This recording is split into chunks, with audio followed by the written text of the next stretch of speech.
Hello everyone, welcome to our channel. We are going to listen to Lewis Hamilton. Let's listen to it. Well, firstly, he didn't ask for a selfie. I asked him to take a selfie because I know that he's a supporter, been a supporter growing up, which is really nice. And so when he came over to me and he made some really nice comments, and so we had a nice little discussion on the parade. And then as we were leaving, I said, take a photo because it's your first race and it's my first race with Ferrari, so let's remember it. And then of course I know what it's like to have your first Grand Prix and the pressure that you have with it. And it was the worst conditions that you could have your first race. You get the worst conditions, so slippery. And obviously he had his off on the formation lap, and I know how it feels. It's a horrible feeling.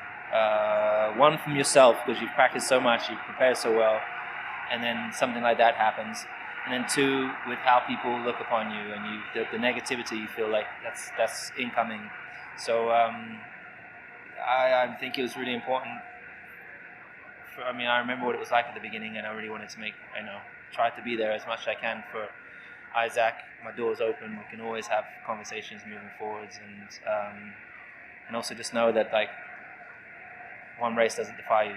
He's got lots of opportunities up ahead, and just keep your head up. And it's not like how you fall, it's how you get back up. There's not an ideal. Every driver requires different information. Every driver, like George, for example, likes a lot of information, or he used to. When I was racing with him, liked a lot of information. For me, I don't need like a lot of information. It can sometimes be overbearing and overloading, but it's the relationship between Bono and I took years for us to it took so much time for us to learn each other and learn, because he had worked with previous drivers and they required a different amount of information. So you just, bit by bit, trial and error, you try different things along the way, and eventually you gel. And Ricky and I are Riccardo and I are getting on super well, and that was our first race together. Yeah. That was the first time he was having to throw those balls into the cockpit, and we dealt with 90+% of those totally fine. And afterwards we just talk and say, hey, this is the bit that I did need, and this is the bit that I didn't need. And it's like, no problem, next time we'll do it differently. And that's really how it is. Everyone's been so negative about it, because if you go and... It wasn't a negative question. No, I'm not saying for you, but generally the media have been talking about it, and I was polite. I was like, I always said please at the end, even though I was racing.